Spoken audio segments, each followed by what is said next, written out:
Et Mickaël, on va parler maintenant du conflit en Ukraine, alors que 1128 jours se sont écoulés depuis le début de l'invasion russe. C'était en février 2022.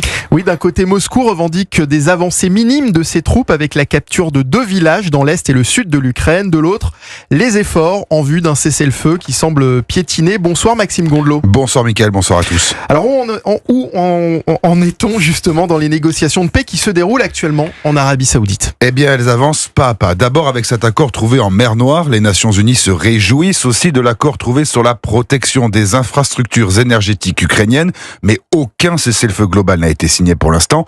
Pour Patrick Martin-Génier, spécialiste des questions européennes et internationales, il y a surtout une évolution des relations diplomatiques. Tout le monde commente les dernières affirmations de Donald Trump et même Volodymyr Zelensky ne sait plus quoi penser, ni même les Européens. Ils saturent l'espace médiatique. Vous savez, c'est plus la diplomatie dans les coulisses, c'est diplomatie de mégaphone, c'est-à-dire qu'on dit des choses dans les médias. Les chefs d'État découvrent en même temps que les diplomates les dernières propositions. Plusieurs points de crispation restent à résoudre. Tout le monde veut imposer ses conditions. D'un côté, les Ukrainiens veulent un cessez-le-feu définitif. Ils ne veulent pas céder les territoires conquis par Moscou et refusent l'accord pour l'instant sur les minerais avec les États-Unis.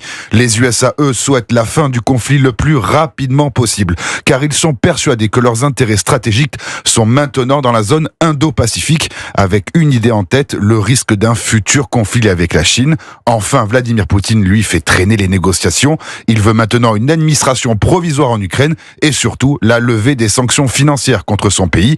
À cette négociation, les Européens n'ont pas la parole. De leur côté, les pays volontaires de l'UE préparent un plan de paix qui viendrait en soutien de l'Ukraine, soutien qui pourrait prendre la forme d'envoi de troupes sur place.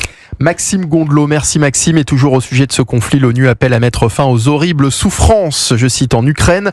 Le nombre de victimes au cours des 3 premiers mois de cette année a augmenté de 30% par rapport à l'année dernière, a déploré le haut-commissaire des Nations Unies aux droits de l'homme, soulignant que la grande majorité des victimes civiles étaient des Ukrainiens.